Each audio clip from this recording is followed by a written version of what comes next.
Hello, Warpugs. How are you doing today? We're here for History of Everything, and he's going to tell us a World War One story.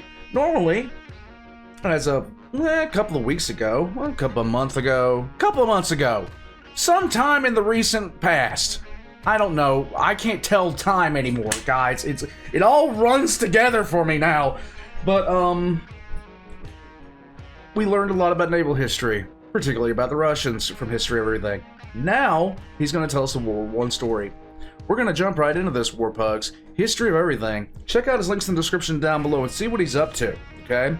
His recent videos on trains, like the zombie trains of Soviet Russia, was an eye-opener for me, flat out. I suggest you guys check that video out, period. Subscribe to him if you haven't already. Subscribe to me. Let's jump right into this. Let's go. So, he promises we've never heard of this. Let's go. Congratulations on the new microphone, by the way. Video 100. I am not gonna lie, I never thought I would get here. Let alone the almost 120,000 of you joining me along the way. There's always been a video that I wanted to make for this occasion, a video on a topic that is extremely important to someone who is extremely important to me. And so today I'm going to tell you a story of a boy called Teddy. Teddy! A tale of an Anzac that is completely unknown outside of a very, very small circle of people. I'm talking maybe 3 or 4 people. But a story that travels alongside the giants of history, alongside the birth of modern war, a birth of a nation, and how it all, to this day, led to me sitting here talking to you about history. How all of these events played alongside one another to lead us to this very point. Welcome to the tale of the Anzac I guarantee you have never heard of. Let's go.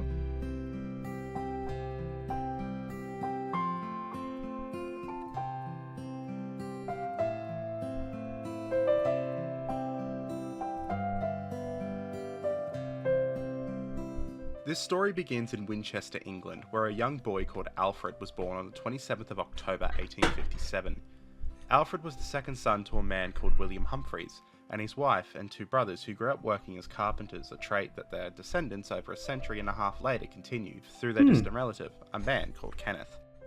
Alfred would meet a woman named Sophia in 1879, and they would continue their lives in England, having 2 daughters until finally they boarded an immigrant ship, the Duke of Devonshire, on the 18th of August 1883. The ship would arrive in Cooktown, in the colony of Queensland, October of that year, after a relatively quick voyage that saw the birth and death of another daughter to the couple. Alfred, Sophia and their children would disembark in Cooktown and make their way south to Brisbane. It was here that tragedy struck the family, with their daughters both taking sick and dying, leaving the couple now with an infant son called Charles Oscar. With the heartbreak keenly felt and the birth of a few other children, the couple took their sons north to Apple Tree Creek, where they would settle, raising a family of 6 boys and 1 further daughter. It is their youngest son, Sophia's little boy Edward, born on the 8th of September 1897, that we will talk about today. Okay. Because while he himself is largely lost to the pages of history and is quite insignificant in the grand scheme of things, he walked among and alongside giants at events that shaped our modern world. As Edward grew up in rural Queensland to the sound of trains, horses and carpenters plying their trade on farmland, he lived through some incredibly formative events. Okay. At only 4 years old, he witnessed the birth of the nation of Australia, once a collection of colonies, now an infant country with a future ahead of it. By all accounts, he was his mum's favourite, even as he reached adulthood. There aren't too many accounts of his upbringing particularly, but from what I have been able to gather, he was a bit of, as my mum would say, a shit.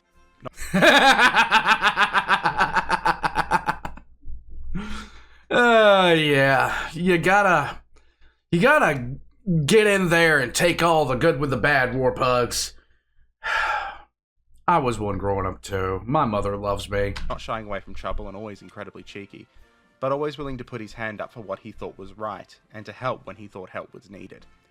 Some anecdotal accounts say that he liked sport, enjoying rugby, but this would have been common amongst boys his age, and after all, he was a Queenslander, and rugby is kind of in the blood up there.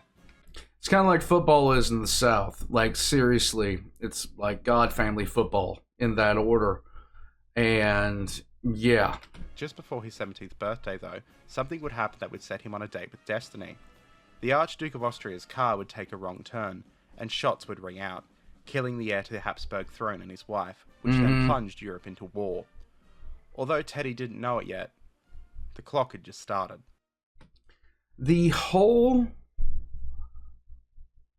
outbreak of World War One cemented the death of the old order, because everything was like, it saw so much that had been building up for 400 years just take a nosedive. Probably longer than 400 years, actually, probably closer to 6. But the Ottoman Empire was on its last leg. Austria was on its last leg.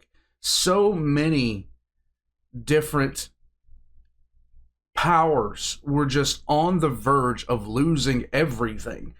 And then this happened, and I mean, look how many governments changed. Look how many monarchies ceased to be after this war. The infant Australia, ready to prove itself to the mother country, followed suit when war broke out in 1914. Having federated only 13 years earlier, many Australians felt a strong sense of loyalty to Britain, seeing participation in the war as both a duty to the Empire, the King, and an opportunity for adventure. Teddy was one of these young people eager to prove himself, to see the world and to do his duty, but he was only 16 and his mother kept a close eye on him to prevent him lying about his age. Yeah. And so while he watched on as the boys in the town marched out, the Australian Imperial Force, or AIF, made up entirely of volunteers, was formed.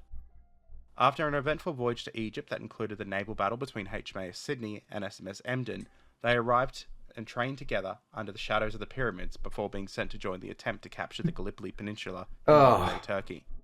The goal was to open a sea route to Russia through the Dardanelles, knock the Ottoman Empire out of the war, and shift the stalemated Western Front.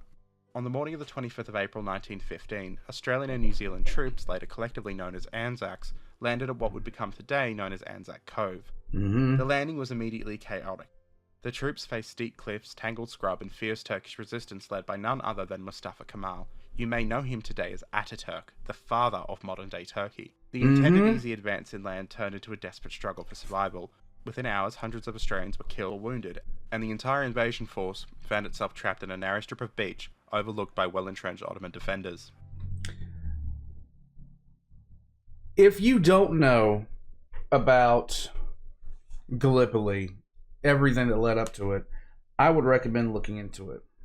I would really recommend looking into it because of how disastrous that campaign actually was. It was an utter crapshoot. It was a good idea on paper, very poorly executed. For the next 8 months, the Australians endured appalling conditions. The heat, flies, lack of sanitation. And it had nothing to do with the Anzacs. It had nothing to do with them. It had to do with logistics. It had to do with high command. And shortage of water made life miserable in the trenches. Disease and infection were also constant threats, often claiming more lives than the combat. Yet despite the hardship, Australian soldiers displayed a remarkable endurance, humour and camaraderie, a trait we know today as mateship. They dug in, they built tunnels, they built trenches, and continued to fight with such a ferocity that they earned a reputation for courage, aggression, and resourcefulness. This built a mutual respect between the Turks that endured after the war, particularly with their leader Ataturk. The Gallipoli campaign, though, would ultimately fail because the Allied forces could not break through, and after months of stalemate with heavy casualties, the decision was made to evacuate. The blame was thrown on Winston Churchill as a scapegoat, Ian Hamilton got away with it, and the people tried to forget the whole affair. The withdrawal itself in December 1915 was the most successful operation of the entire campaign, actually. It was carried out with almost no losses thanks to inventions such as the self-firing rifle. In total, 8,000 Australian sons remained at Gallipoli, never to come home, with scores more taken down as casualties. This campaign would resonate around the world. It would be the first time the Australian flag was seen on the battlefield, the first time the rising sun and the slouch hat would be wore to combat, the first time the emu plumes would be seen charging across no man's land, and it led to a massive campaign for more recruits. Not that this campaign was entirely needed, because tens of thousands of young Australians were ready to go, ready to sign up and do what they saw as their duty. Just as a sidebar here, the image I'm using for Edward that you can see on screen now, I'm not 100% sure it is him. It is included with his official documents as part of the National Archives of Australia. However, it very well could be a relation of his during the Second World War using an older uniform, because it was also kept alongside Second World War medal photos in the World War Archive. So I think some lines have been crossed somewhere. Just keep that in mind. It does kind of match his physical description on his enlistment records, so for that reason I've decided to use it, but just please keep that in mind, it may not entirely be accurate here. Right. Edward would celebrate his 18th birthday in September 1915, and there are two prevailing stories about what happened next. The first is that he quietly left a few days later, leaving no inclination about where he was going, although everyone knew, and the other was that he sat his parents down and told them that he was a man now and he was going to do his part. I for one am inclined to believe the second one from what I have read, but it is worth mentioning as both of these actions were common during the war for individuals. But no matter what the reasoning was, Edward, now 18, made his way south to Brisbane, and on the 21st of September 1915, he made the oath. And so, young Ed... When I... It was a very tense situation in my household. It was a very tense situation in my household. When I made the decision that I was going to enlist. And initially I was going to join either the Marine Corps or the Army, and I was kind of dead set on those things. And then my dad came in one night and he told me, if you join and go in frontline fighting, your mother will not sleep the entire time that you're gone. And it was one of those things where he said it. He didn't make a big deal out of it. He really didn't make a big deal out of it. He had his way about his way of saying things, but he was trying to talk me out of it again. And he said it in parting. And it worked, because I care a lot about my mother. I love my mother to death. And the thought of her not being able to sleep because I was, over there, it stopped me from joining the Army or the Marine Corps. It just stopped me dead in my tracks. It really just came down to that. Edward, 18 years old and standing at 5 feet 9 inches, proudly donned the uniform that he'd been seeking since the outbreak of the war, giving his life on the farmlands of central Queensland up. As part of his joining, he signed a will too, a simple one.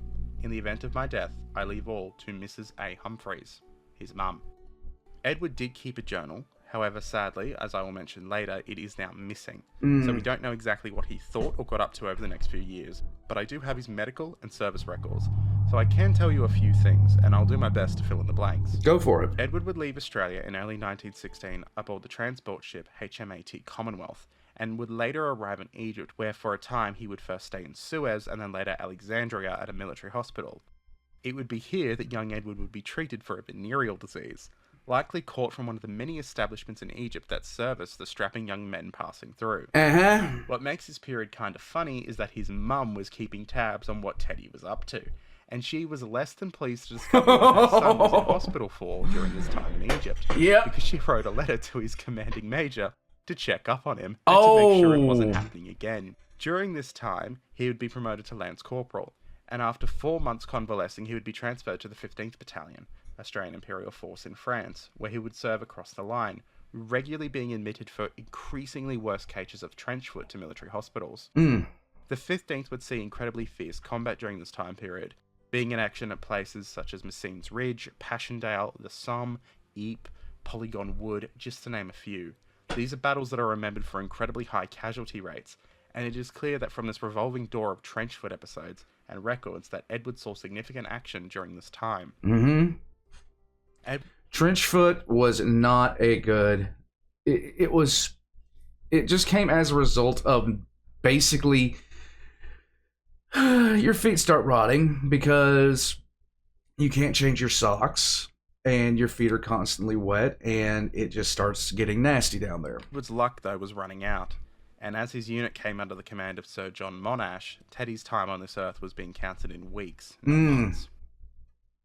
By mid-1918, the war on the Western Front had reached a critical stage. The German Spring Offensive had been launched earlier in the year, backed by the divisions of men now free following the collapse of the Russian Empire. Operation Michael, the Kaiser's Great Offensive, had been incredibly successful so far, and it pushed the Allies back, but crucially, it failed to achieve a decisive breakthrough. The Allied armies, now under the overall command of General Ferdinand Foch, were reorganising and preparing for counterattacks. Among the key leaders was Lieutenant General Sir John Monash, an Australian commander who had recently taken charge of the Australian Imperial Force, now known as the Australian Corps. The largest single corps on the Western Front, numbering at its peak nearly 200,000 men. For fun facts on Sir John Monash, he's considered in many ways the father of combined arms warfare. He was the last soldier to ever be knighted in the field by a reigning British monarch as well, just to give you an idea of the quality of the man's leadership.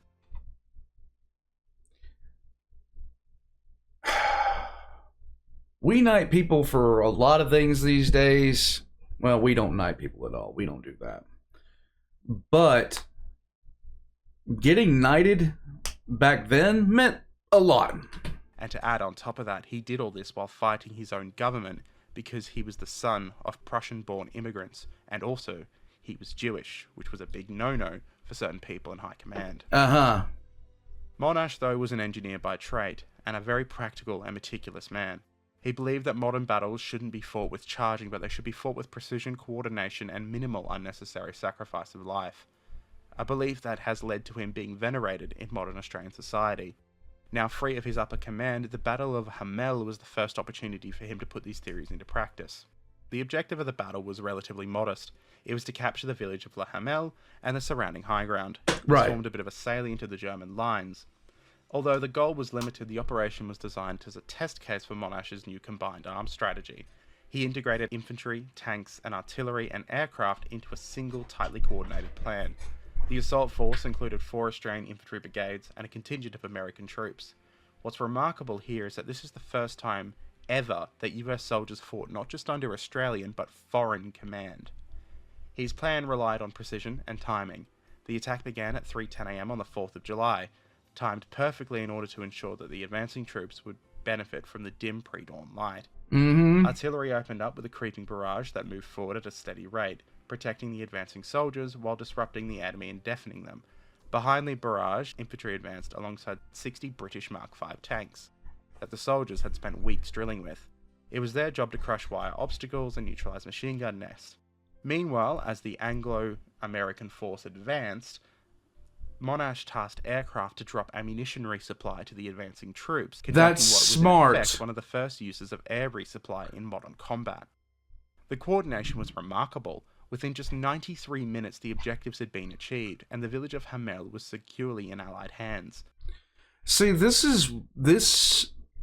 If more leaders had been like this guy, we wouldn't have seen the kind of catastrophic losses, generational losses that they saw on the front lines of World War I. The sheer fact of the matter was that, and I've said this before about World War I, our ability to take each other out had exceeded our tactics vastly. And so they were still doing frontal charges during World War I, and you're talking human wave tactics against machine gun nests. The loss of life was just catastrophic. The success story cost, though, 1,400 Allied casualties. Although this was a relatively low figure given the massively considering. German losses were significantly higher, at more than 1,500 prisoners alone being captured. The victory was not only tactical but psychological. It proved that well-planned combined arms operations would break the stalemate of trench warfare. This battle today is considered Monash's masterpiece, the first true example of combined arms warfare employing shock and awe. It was so effective that this kind of operation would be repeated again during the 100 Days Offensive, the offensive that would break the Hindenburg Line and ultimately defeat the Imperial German Army. But of the 1,400 casualties, and the dozens of men who lay dead, there was one young man, a now 19-year-old boy from Queensland, who lay lifeless in a ditch. We don't know exactly how it happened, but we have a pretty good idea from some witnesses, and of course later from his body. During the early stages of the advance towards Hamel, Edward and another digger by the name of R. Ryan were pushing toward the German position when their unit came under fire. The two men allegedly took cover in a shell crater where they were last seen. Between the witness allegedly seeing these men and following units pushing forward to the crater, it was struck by a large caliber artillery shell that killed both men, likely instantaneously. When Edward's parents received the news, it cannot be understated just how much it ruined his mother. She was a complete mess. Her little baby boy was gone. But what hurt her the most was that she couldn't hold on to anything of his. She couldn't bury him. He wasn't just dead. It was like he had stopped existing. Right. And so her war began.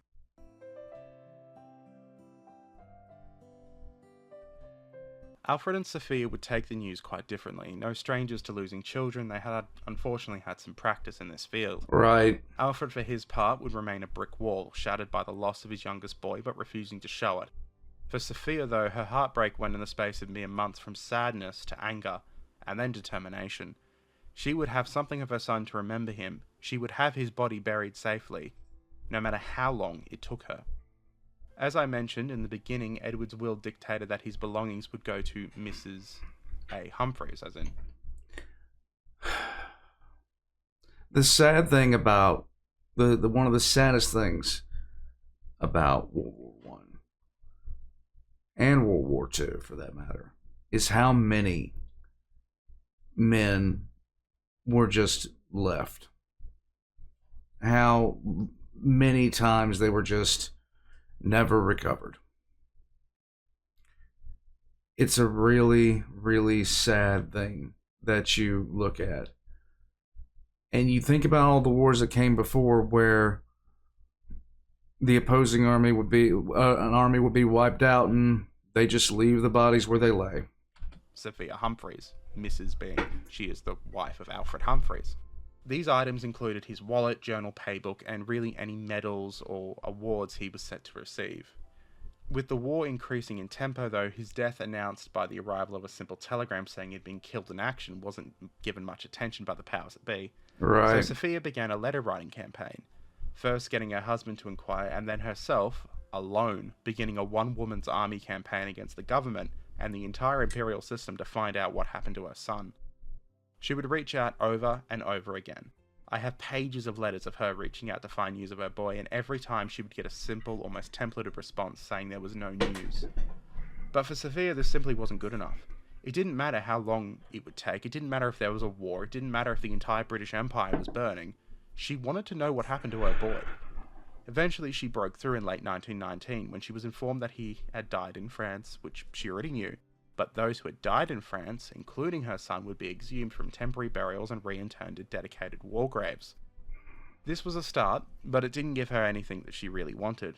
So she resumed, burning through a fortune in paper and ink before finally at last a package arrived in the post containing a paybook, a little journal, and later on, 3 medals.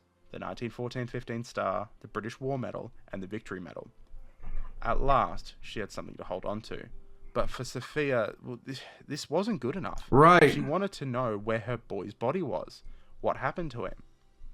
Eventually, she annoyed enough people that somebody was actually sent looking, and she received a telegram stating that he was buried in northwest France near Abancourt. Over the next 2 decades, Australian soldiers would be exhumed across the Western Front and reinterred in the town of Villers-Bretonneux, just a few miles away from the Hamel. It was in this town that Australian forces had distinguished themselves earlier in the war, forcing the Germans from it, and in fact to this day the primary school in this town, the children still learn the anthem of Australia. And in 1932, the French government, along with Australia's government, erected a great monument flanked by the Australian flag and the tricolour. One of the grave markers in this cemetery, though, bears 2 names, E. Humphreys and R. Ryan. The 2 men, found together, a mess of bone and cloth, were unable to be separated. The 2 diggers died together, and they lay together to this day, in the shadow of the monument's tower. Sophia and Alfred would receive a telegram finally telling them after so much waiting that their son was buried here, that he finally had a resting place. It was only now, years later, that Sophia would end her campaign. But why did I tell you this story? Well, it's because Edward's older brother would marry a woman called Pearl Irwin, and they would have a daughter called Adela. Adela is my grandmother, a woman who I never had the privilege to meet, but I know her daughter, and this video in many ways is a gift to my mum, because the story of Edward, it's a story that is told 66,000 times over in Australia during World War I, and yet with the exception of those who achieved fame, it's so often completely forgotten. And one day, many are. When the older members of the family die, these stories will be forgotten. For me, myself, I look up to Edward quite a bit. Not for his willingness to obviously go and die in France, but for the fact when the world was going to hell, he stood up for what he believed in. It's something that resonates with me and has always resonated with me ever since I found this story when I was probably 13 years old. This video exists specifically so that the story of Edward Humphreys is not one of those that is forgotten in a generation or two's time, now that all of those who served in the First World War, and almost all of those who served in the Second, have themselves passed on. Right. Sadly, Edward's notebook, as I mentioned, along with his medals, can't, despite my best efforts, be located. I believe the medals were sold during the Great Depression when the family fell on hard times, but that's just a suspicion. I can't really prove anything, and I hope they weren't. Edward's specific notebook, there are some letters that survive from him that went to his mother in 1916 and such, and they're very much cases of, "Hi Mom, doing well, everything's alright, this is what's going on," very, very sensitive, of course. Right. But the actual individual notebook, I don't know what happened to it. I have seen one document that says it was buried with his mother, and it was something that she took to the grave, which I can see occurring. I can see it. I can't prove it, and, well, I'm not going to go and exhume my great-great-great-great-grandmother. So I would not do that. we'll just have to accept That would cause problems at the family dinner. that it's lost to history. But either way, thank you all for joining me for this very, very niche video. 100 down, 100 more to go, and maybe when we hit video 200 we can do something special. Like, comment, subscribe, check out the Patreon if you want to, and I will catch you all next time.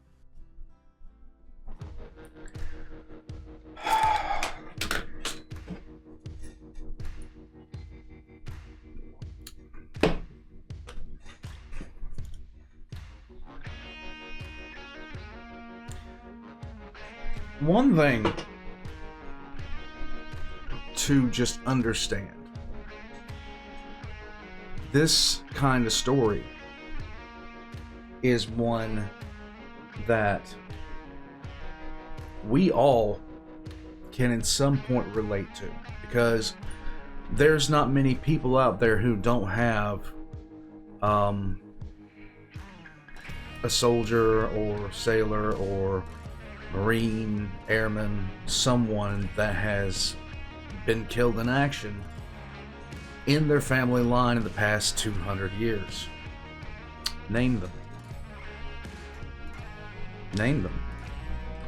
One of the most, one of the best songs I've ever heard. I can't remember who initially sung it, but I heard it by Sabaton. And it hit me so hard. Because it was talking about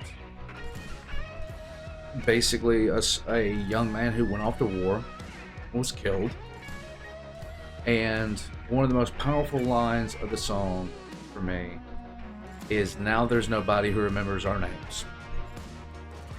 And we should, but there's no way for us to. In so many ways, there's no way for us to really sit down and remember so many names, so many places, so many things of people who have passed in war. And that's a sad thing, but the great thing about platforms like this one is that we now know a name that no one knew. That no one knew. A digger who was in France and got hit by an artillery shell. One of thousands who died. And now, as of the recording of this, 11,000 people have heard the story. That's more people than knew he was alive. War Pugs, thank you so much for watching. Check out History of Everything's links in the description down below. And I will catch you guys next time. Join us a member of Patreon for early access. Later, War.